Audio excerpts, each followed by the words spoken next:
She's ruining the whole mood again, my mom texted. Just bring the cupcakes, Sarah. I stared at the message, blinking through fluorescent lights and 4 drips. My daughter, Ellie, was fighting for her life 5 feet from me. Tubes in her nose, machines beeping slow and fragile. And my own mother was asking me to pick up frosted cupcakes for my niece's school party. I wrote back, Mom, I'm in the hospital. Ellie's on life support. Her reply came in seconds. You always ruin things. My name is Sarah. And from wherever you're watching this, stay with me. Have you ever realized that the people who raised you never actually saw you? Not your pain, not your worth, not your humanity? I didn't cry when I read her text. I didn't scream. I just went cold. Like my heart wrapped itself in ice and waited for a storm I hadn't prepared for. I looked at Ellie's little chest rise and fall with the help of machines, and I thought, how did we get here? The answer came sooner than I ever imagined. The next morning, the toxicology report came back. The doctor walked in with a manila folder in his hand, his face drawn, careful. Sarah, he said softly. There were trace amounts of ethylene glycol in Ellie's system. My brain struggled to catch up. Wait, antifreeze? He nodded. We ran the test twice. It wasn't accidental. Someone gave it to her. I went still. My world blurred around the edges. And then he said the name. My mother's name. She's listed as a caregiver in the hospital records, the doctor continued. She was with Ellie the day before the seizures began. My ears rang. But I didn't cry. I didn't scream. I just remembered. I remembered the night I left Ellie with Mom so I could pick up my final paycheck from a job I was forced to quit to care for my daughter. I remembered how cold Ellie felt when I got home. I remembered Mom laughing it off. She's just sleepy. I remembered the baby monitor. The one I'd bought off Amazon for $39.99. The one that recorded audio. I rushed home, yanked it from the drawer, synced the app, hit play, and there it was. Crackling, then clear. Mom's voice, coaxing. You just need to rest, sweetie. Here, drink this. Granny made it just for you. A clink of glass. Ellie's tiny cough. Then silence. My hands didn't shake as I copied the file. They didn't shake when I drove to the precinct. They didn't shake when I handed it to the officer and said, "This is why my daughter's in the ICU." He listened. His eyes widened. He looked at me not with doubt but with sorrow. "Ma'am," he said, "we'll handle it from here." And that's how the storm began, not with thunder but with a whisper. Like justice, softly clearing its throat. They arrested her at Sunday brunch. My brother Jason called me, voice cracking between disbelief and rage. Mom was in cuffs. At Olive Garden. In front of the whole church group. I didn't flinch. He shouted into the phone. "You really called the cops on your own mother?" I whispered back, "She tried to kill my daughter." Jason paused. Then he scoffed, "You're always so dramatic, Sarah. You've always made everything about you." That's when I knew he wasn't going to believe me. None of them were. They were raised by the same woman I was, but somehow they never saw her mask slip. I did. Over and over. But they called it exaggeration. They said I was too sensitive. Said I twisted things. So I stopped talking. I sat by Ellie's bed for another 7 days. She was still unconscious, her face angelic and pale. The doctors said she was stable, but they couldn't say if she'd ever truly wake up. And every night the hospital hallway echoed with what ifs. What if I hadn't left her with Mom? What if I hadn't noticed the signs? What if I'd stayed quiet? But I didn't stay quiet. I played that baby monitor audio over and over. Not to torture myself but to remind myself. I wasn't crazy. I wasn't cruel. I was right. 2 detectives came to take my statement again on day 4. One of them, Officer Ramos, looked worn down but kind. He said softly, "Sarah, do you know why your mother would want to hurt your child?" I didn't want to say it. But I did. She told me once that Ellie ruined my chances at a real career.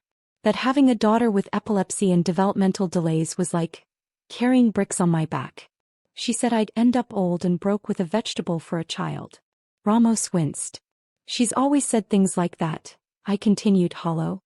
But no one ever believed me. They said it was just how she talks.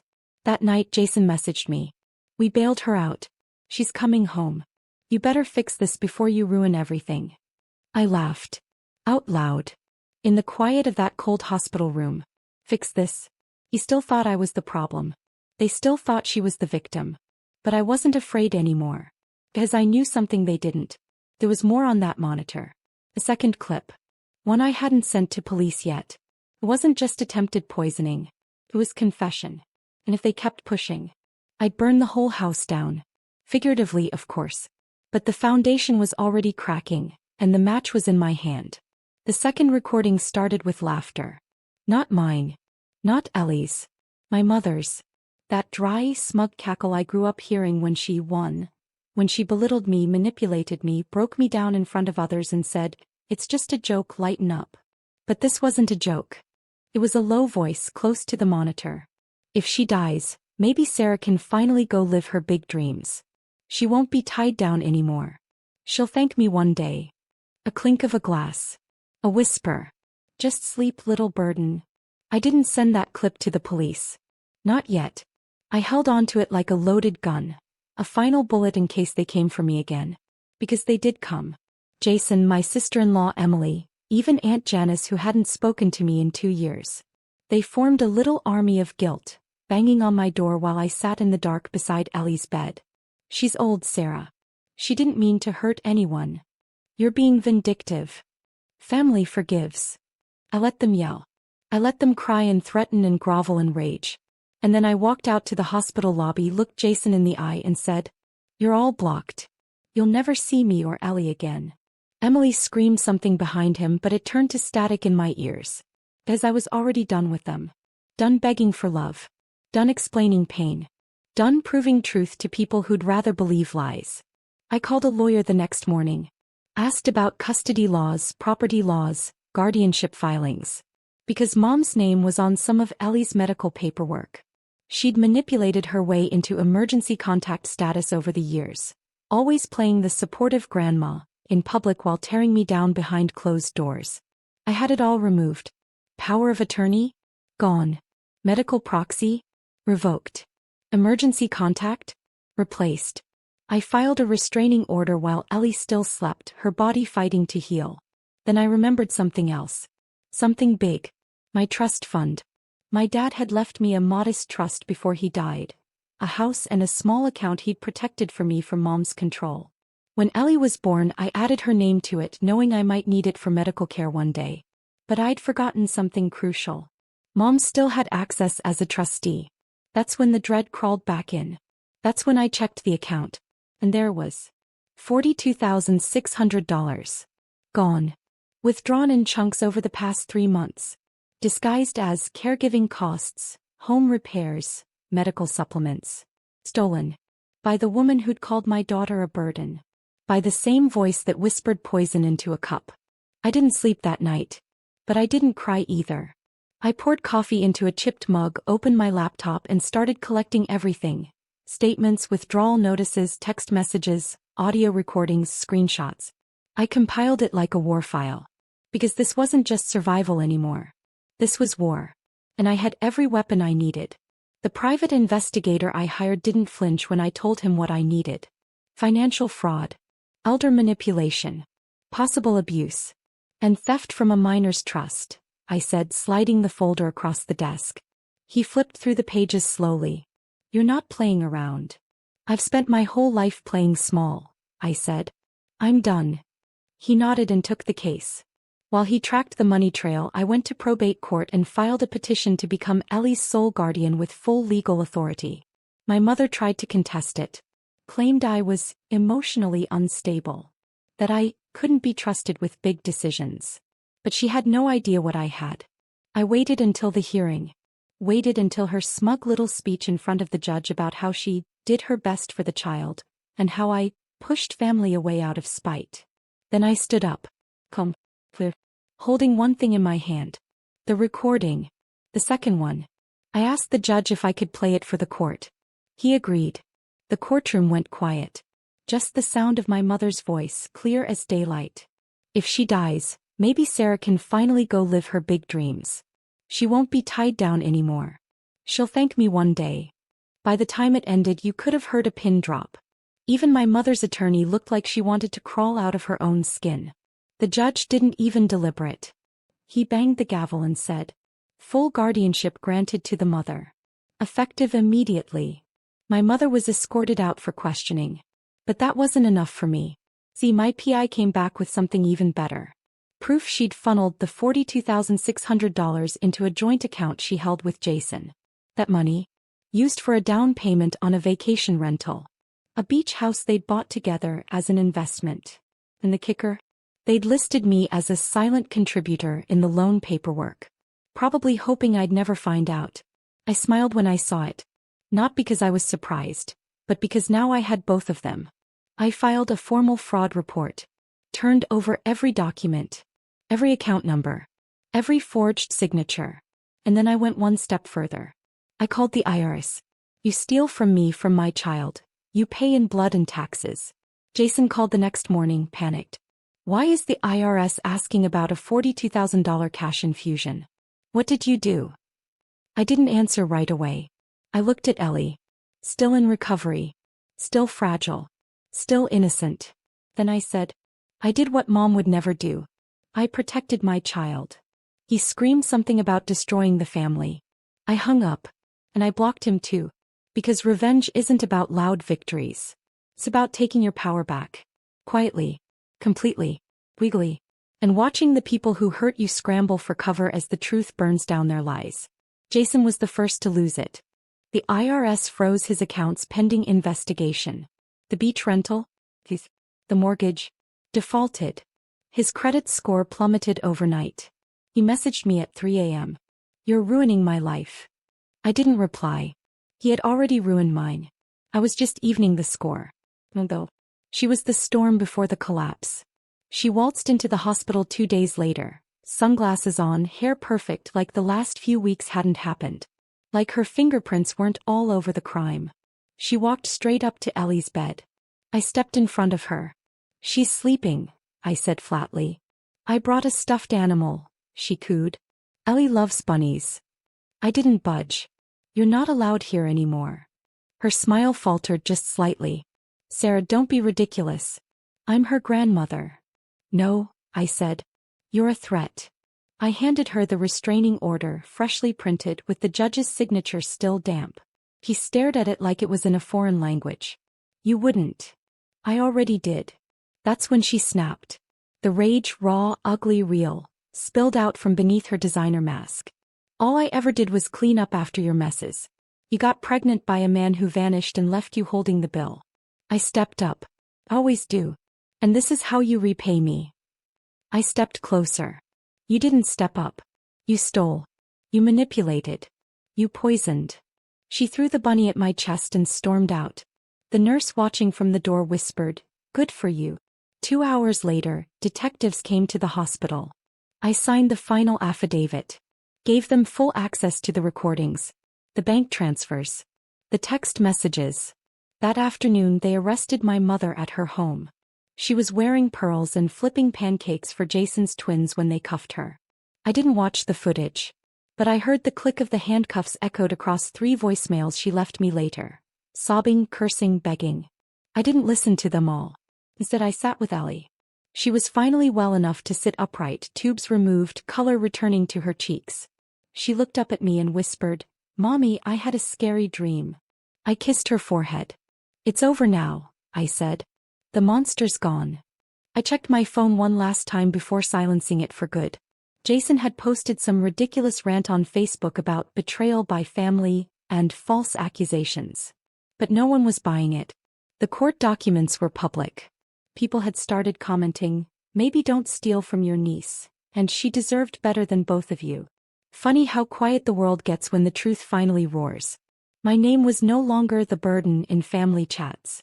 I was the woman who didn't break, even when everything else did. And for the first time in years, I slept without locking the door. I didn't show up to the court date for their arraignment. I didn't need to.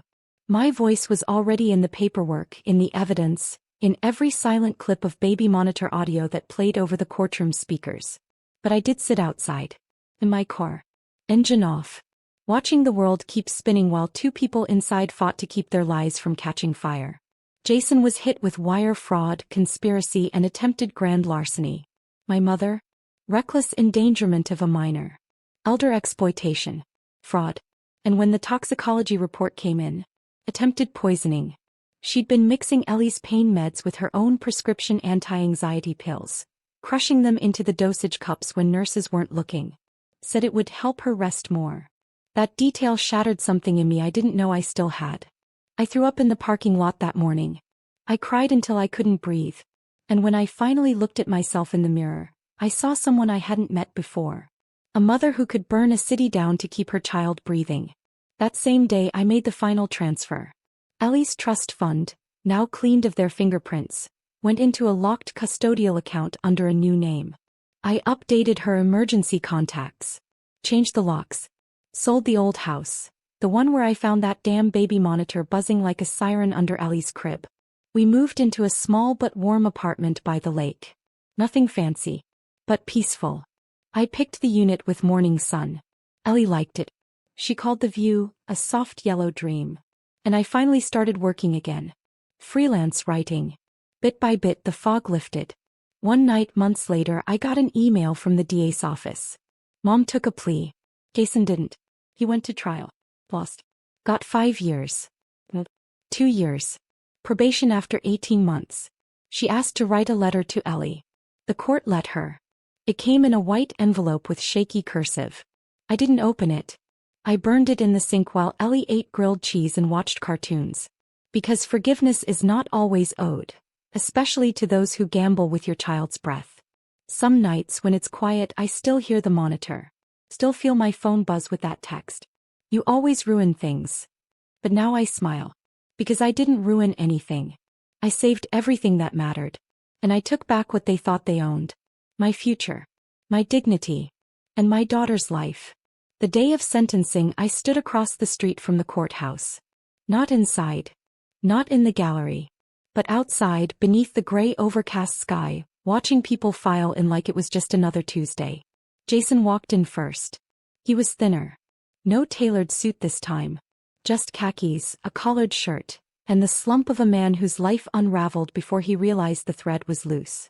Mom followed. No pearls. No makeup. Just a beige coat and the hollowed eyes of someone who finally understood she'd gone too far. I didn't flinch. I didn't wave. I just watched. Afterward, a clerk from the DA's office met me on the sidewalk. She handed me the final judgment packet. Inside were the documents signed and sealed. Guilty, sentenced, restitution ordered. Jason owed me $18,000. Mom another $12,000. I knew I'd never see a dime. Didn't matter. I had already gotten everything I came for. Because Ellie was home. Healthy. Smiling again. And 1 week later she asked if we could bake cupcakes together. Just you and me, Mommy. No one else. We stirred the batter with sticky fingers. She licked the spoon. I let her. As we watched the cupcakes rise in the oven, she turned to me and said, "Is Nana gone forever?" I didn't answer right away.